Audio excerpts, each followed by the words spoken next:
اعوذ باللہ من الشیطان الرجیم بسم اللہ الرحمن الرحیم السلام علیکم ورحمۃ اللہ۔ اللہ بندے کی مدد میں ہوتا ہے جب تک بندہ اپنے بھائی کی مدد میں ہوتا ہے۔ اس سے بھی کیا پتہ چلتا ہے کہ ہمارا رویہ اور ہمارا ایٹیٹیوڈ کیا ہونا چاہیے، لینے والا ہونا چاہیے یا دینے والا ہونا چاہیے۔ اس سے فائدہ کیا ہوگا، کیا ہمیں کیا ملے گا۔ اللہ کی مدد ہم سب کو چاہیے نا، ہم سب کو اللہ کی مدد۔ بعض باتیں ایسی ہوتی ہے کہ جہاں ہمارے سامنے ہوتی ہے کہ جہاں ہمیں اللہ کی مدد کی ضرورت ہوتی ہے، اور بعض جگہ ایسی ہوتی ہے کہ جہاں ہمیں بھی نہیں پتہ کہ وہاں ہمیں مدد چاہیے ہوتی ہے۔ بندے جب مدد کرتے ہیں تو صرف ظاہری چیزوں پہ مدد کرتے ہیں، اور جب اللہ کی مدد آتی ہے تو ان جگہوں پہ، ان راستوں سے، ان طریقوں سے آتی ہے کہ ہمیں خود بھی نہیں پتہ ہوتا، مدد لینے والے کو بھی نہیں پتہ ہوتا کہ اس کو کس قسم کی مدد مل رہی ہے۔ ہمیں اپنے موجودہ کاموں کے لیے بھی مدد چاہیے اللہ کی، اور ہمیں اپنے فیوچر کے لیے بھی اللہ کی مدد چاہیے، اور ویسے بھی ہم محتاج ہیں اللہ کے۔ یا ایھا الناس انتم الفقراء الی اللہ واللہ الغنی الحمید۔ اے لوگو، تم سب اللہ کے محتاج ہو اور اللہ بے نیاز تعریف والا ہے۔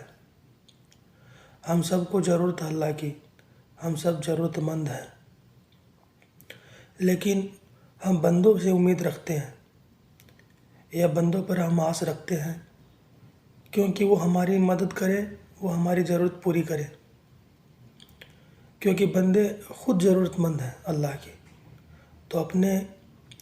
تو پانے کے لیے کیا کرنا چاہیے؟ دینا شروع کر دینا چاہیے۔ پھر بھی دینے کی بات ہے، جب آپ دینے لگیں گے تو اللہ آپ کے لیے بھی انتظام کر دے گا کہ آپ کی مدد ہو جائے۔ موجودہ دنیا کا نظام خدا نے فطرت کے جس قانون کے تحت بنایا ہے، اس میں یہ ناممکن ہے کہ کوئی شخص اپنے کیے ہوئے کا انجام نہ پائے۔ یہ ہو نہیں سکتا کہ آپ اچھا کام کریں اور آپ کو اس کا بدلہ نہ ملے، اور یہ ہو نہیں سکتا کہ آپ برا کام کریں اور پھر آپ کی پکڑ نہ ہو۔ جو کچھ کریں گے وہ آپ پر ہی لوٹ کے آئے گا۔ اب آپ کا دل چاہے تو کرے یا آپ کا دل چاہے تو نہ کرے، لیکن یہ تو ہوگا۔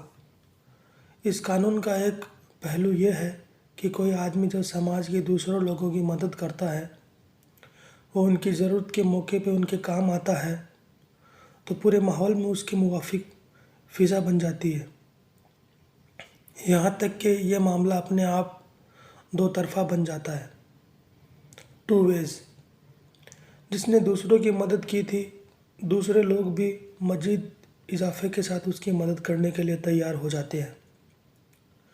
اگر آپ ضرورت کے وقت کسی کے کام آئے تو آپ کے ساتھ کیا ہوگا؟ جب آپ کو ضرورت پڑے گی تو ایٹ لیسٹ وہ شخص ضرور سوچے گا کہ میں بھی اس کے کام آؤں۔ انسان کی مدد کرنا کسی پتھر کے اسٹیچو کی مدد کرنا نہیں ہے، بلکہ زندہ اور حساس انسان کی مدد کرنا ہے۔ انسان کے اندر پائی جانے والی یہی زندگی اور حساسیت معاملہ کو دو طرفہ بنا دیتی ہے۔ مدد پانے والا اپنی فطرت سے مجبور ہو کر مدد دینے کے لیے تیار ہو جاتا ہے۔